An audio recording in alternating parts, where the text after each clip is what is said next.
I imagine that you want to be stronger, maybe physically stronger, maybe mentally stronger, maybe emotionally stronger.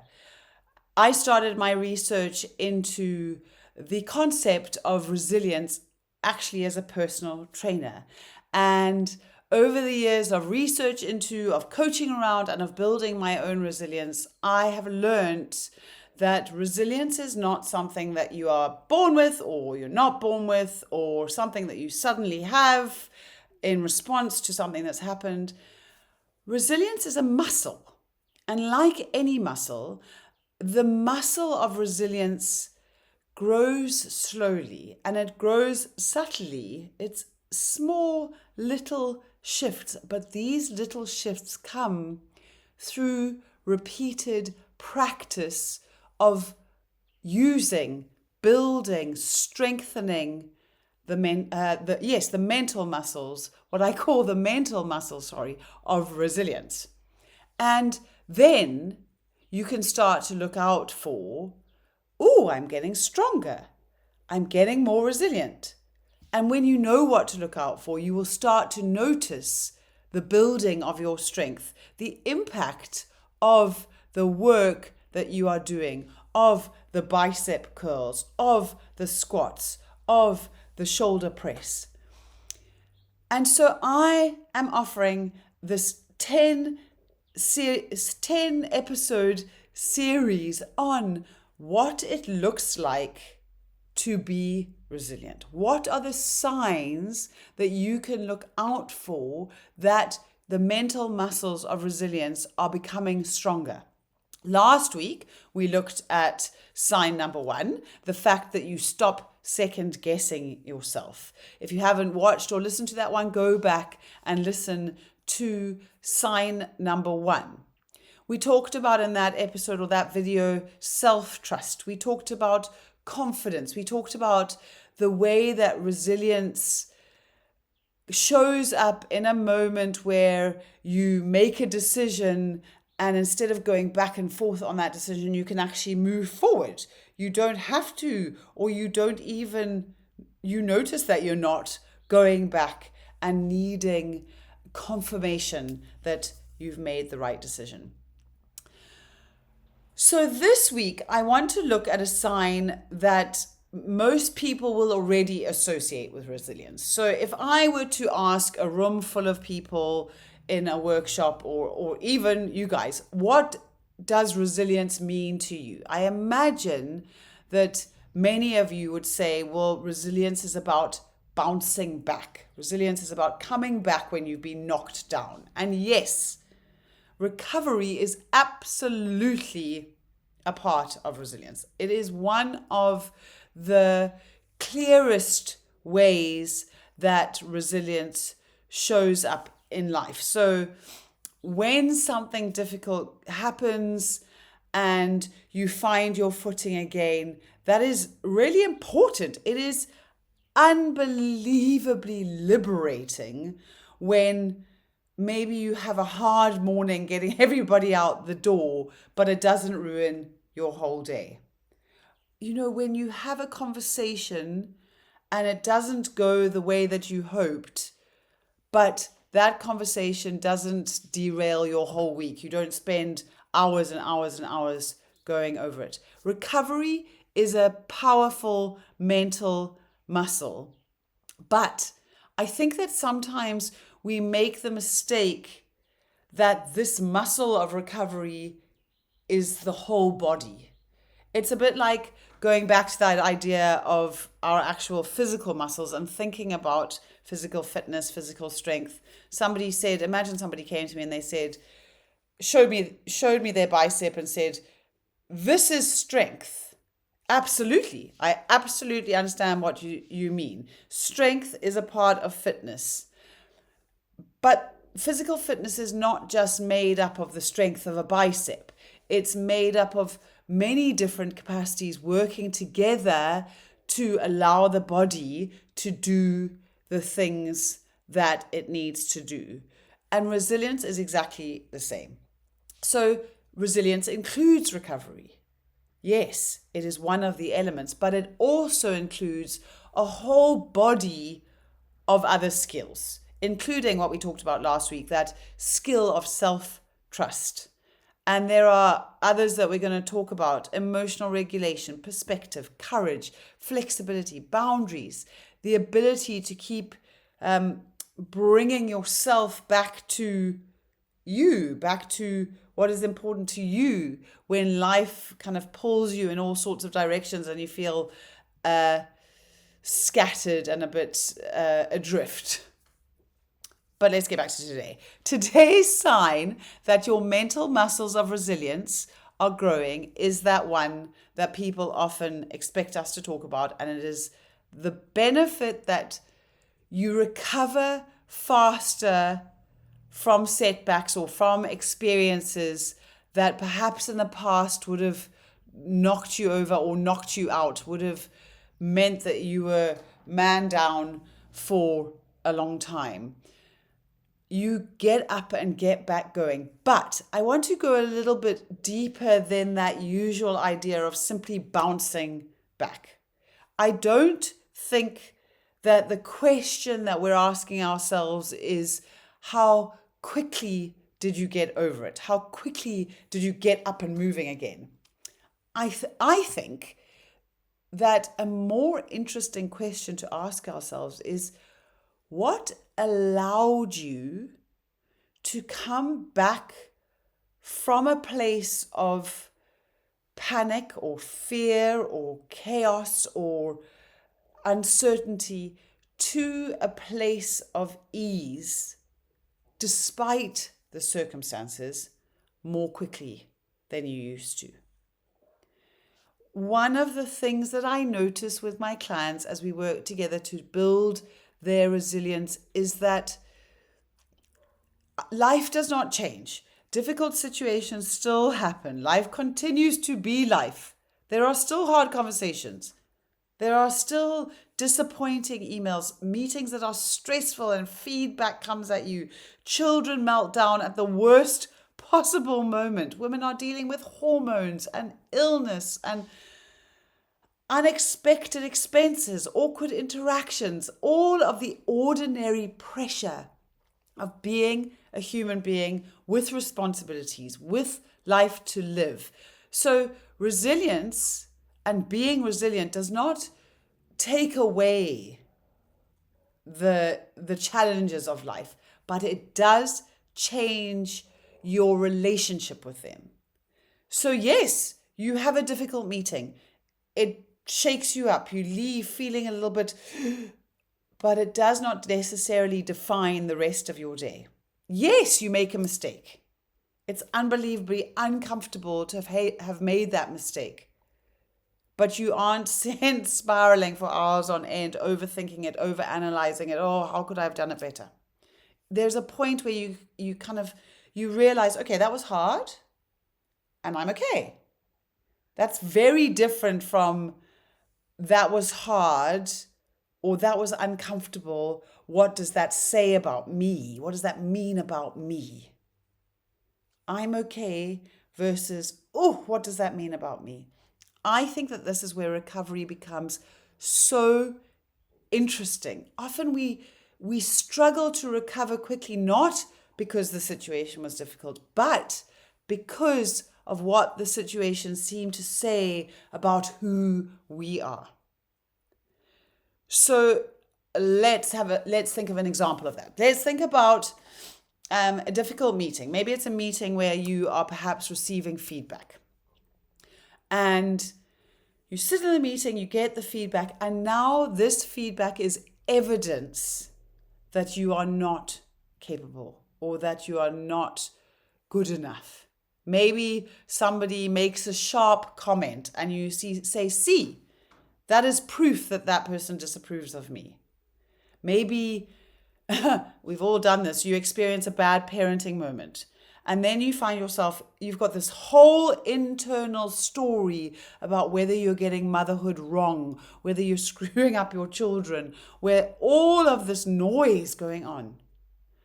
Maybe you make a mistake at work. Suddenly you attach this idea to the identity that you are longing to create as someone who is competent or reliable or good at what you do. And that idea of your mistake threatens that identity that you've been working so hard to create. And then once something like this happens, the emotional weight of any situation becomes heavier. The weight of something that may to somebody else not be such a big deal is suddenly this huge boulder that you are carrying around. So it's now not just a very uncomfortable meeting that you're recovering from. It's now the meeting itself and the meaning that you attached to what happened in the meeting. The same with that comment. So somebody snapped at you or somebody made a sharp comment. You recover from the comment itself and the fear that that comment revealed something about your worth, something about your value. This is exhausting. And this is why identity matters so much in resilience. As your resilience grows, there is an internal shift in your identity. Or in your certainty in your identity. So in that meeting, there's still feedback. The feedback is still important, but the feedback does not have the same power to cause you to question who you are. Maybe you have a bad day, you make that mistake, but it does not mean that there's something bad about you or something wrong with you. The mistake is not a verdict on your value. Disappointing someone does not have to create a belief that you have failed them or that you have failed yourself. That is such an important mental muscle.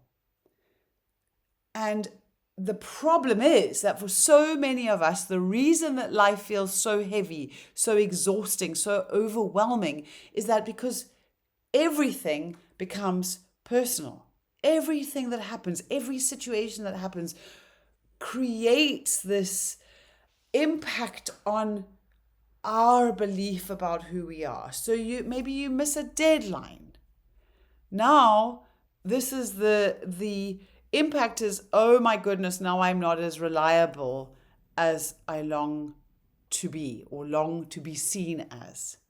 Maybe you set a boundary and now, I'm not going to be seen as the kind or helpful or responsible or easy to be around person that I long to be seen as.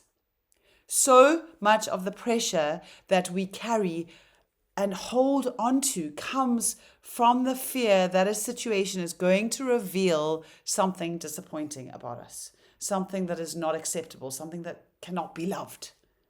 And when that kind of fear is kind of driving everything that we do, our nervous system, physically, our nervous system has a lot to defend. It has to protect our image. It has to protect our sense of belonging. It has to protect that picture of ourselves, that version of ourselves that we have worked so hard to be. And that is why a very small situation, or not necessarily a small situation, but one that doesn't necessarily need to feel so heavy, can feel enormous, can feel like such a burden. So it's not always the size of the event that overwhelms us or the size of the situation, but the identity threat that is attached to that event, attached to that situation. But as your resilience grows, as you become more certain in who you are, your nervous system has less to defend. And I'm going to say that again because that is really, really important. Your nervous system has less to defend because as you become more rooted in who you are, more certain, more comfortable in who you are, in your value, then you're not scanning every reaction from another person. You're not scanning every difficult outcome or every mistake to see what that means about you. And when that's happening, those things don't carry the same charge. They don't carry the same threat to your acceptability, to your belonging in the world. And so your nervous system can almost relax. It feels safe. It feels like it doesn't need to protect you all the time. And there's a whole lot that is then going on physiologically for you, but it's more of a renewing than depleting place to be. Now, I don't want you to get me wrong. I'm not saying that you don't care. I'm not saying that you just throw all caution to the wind and not care about anything. You still care. You still take responsibility where responsibility is needed, but you recover faster because you're no longer seeing every situation as a measure of your worth. And that is one of the reasons resilient women are often able to bounce back more quickly and, ironically, to offer more of their worth to the world, to be able to stand up and be more and more and more certain about who they are. These women are not untouched by life, but they are just more deeply rooted in their values, in what matters to them, in where they see the value that they bring to the world just by being them, not by what they do or what they achieve or what they accomplish, just simply by being them. So I'm going to tell you quickly just a short story of my own so that you can see how something like this might play out. Recently, I've been training for an upcoming race, and I've been trying to build my fitness week by week, and been feeling quite confident, feeling quite good about things. And last week, I had a plan for the week. I knew what I wanted to do. I had my runs nicely scheduled. I'd planned my time around them. I knew how much I wanted to train and how it was all going to fit in. And I was really excited about it. And then, which happens for all of us, I got sick, and that was not part of my plan. Now, other than physically, a few years ago, this would have knocked me to the ground mentally, emotionally. I might have gone into a whole story about being behind, worried that I was losing fitness. I probably would have tried to push through because there was a part of me that interpreted this idea of resting and getting over an illness as weakness, as laziness, lack of discipline. I was very competitive. But it was interesting because this time was very different. And I recognized my disappointment. I was disappointed. I didn't want to miss the training. I had a plan, but I also knew that my body needed to rest. I could see on that Thursday morning when I woke up, I was like, pushing through this, just keeping going is going to cost me more than if I just take a short break. So what did I do? I missed a couple of days. I didn't train on Thursday, Friday, Saturday, and Sunday. I let the plan change. I rolled with it. And the interesting thing was that what I noticed was how quickly I was able to come to a perspective, a new perspective on the whole thing that wasn't about, oh, I'm not doing enough, I'm not committed enough, I'm not strong enough, or from a place of fear that I wasn't going to be fit enough for the race. And this was all the old story in my head that used to drive my, it wasn't a motivation, it was a drive. Rather than a motivation, it was a drive to be more, to do more, to always be ahead. So in this instance, my emotional and my physical recovery were actually both much quicker. The situation was just what it was, and I no longer was attaching my identity to my performance as tightly as I have in the past. and actually I'm back on the training and I feel so much better. And so what I want to say to you today is that resilience is very different from, this idea of just getting up, of pushing through what's going on, of being knocked over and getting up and moving forward. It's actually sometimes about choosing to stop. Maybe sometimes it's about slowing down.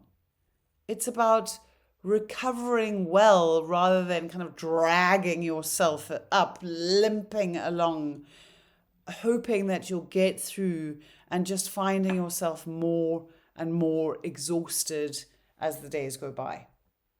Now, one of the researchers whose work I believe is very helpful here is a gentleman by the name of George Bonanno.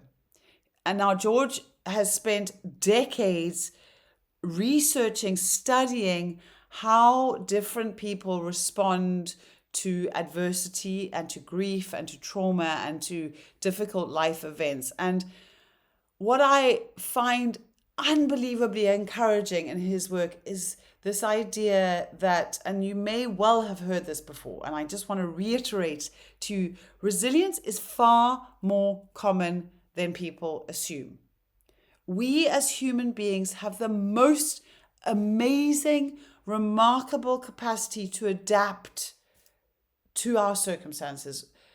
We often imagine, I think, that difficulty, challenge, adversity, it's going to break us and either completely knock us down or break us for far longer than it does. Of course, some experiences are deeply painful, and these experiences require time.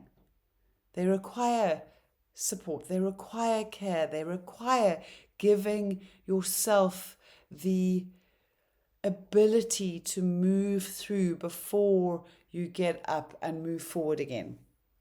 But the work that Bonanno offers us is just such an amazing reminder that we as people are actually much more flexible, much more adaptable.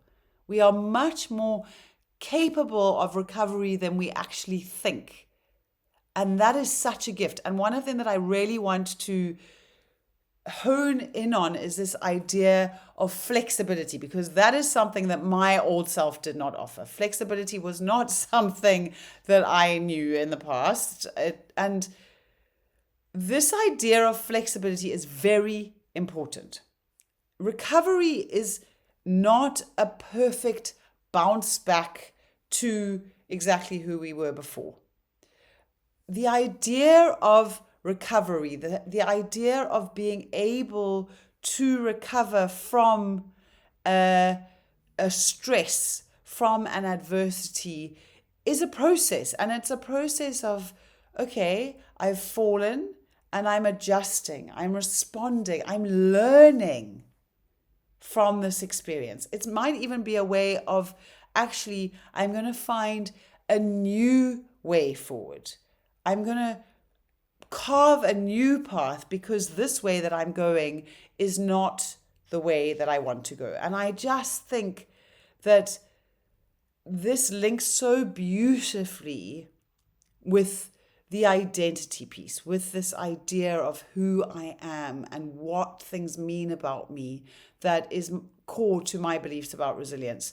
When our sense of self is rigid, when I am rigid in the belief that I am a people pleaser, or I am a perfectionist, or I am reliable, or I am loyal to a fault, then every setback we experience just feels more threatening than the last one. But when our sense of self becomes steadier, so yes, stronger, more steady, but also more flexible. I love the idea of a tree which that is planted on the banks of a river, and a storm can come, but because that tree is rooted and steady but also flexible, that storm can come and this tree is going to move with the wind. It's not going to be broken. When we are like that, we have so much more capacity to respond to life without feeling as though every situation, every challenge that we face has this possibility of completely unraveling us and leaving us in a heap on the floor. So I wonder if we have sometimes measured recovery too harshly. Maybe we think that we should feel better quickly. We should move on from things more swiftly, more neatly, just get on with things. We think that resilience means that we should be able to handle things without being affected, but I see it differently. Recovery is not about pretending that something did not matter, just getting over it. But recovery is this process of finding your way back to that steadiness, back to that flexibility after something has happened that does matter.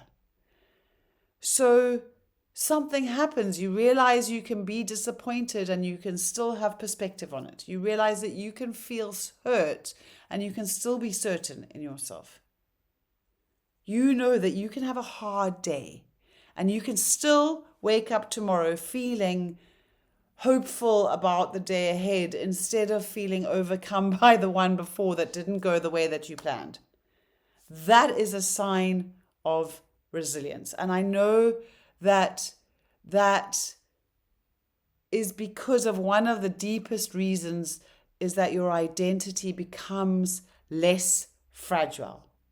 You know your value more deeply. You are less dependent on constant external affirmation. You can happily let other people have opinions without immediately making those opinions be the truth about you. And this is what helps you recover faster.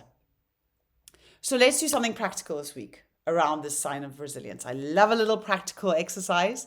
The next time that something knocks you slightly off center, maybe, or knocks you completely down, become a little bit curious. What is the meaning that I'm attaching to this?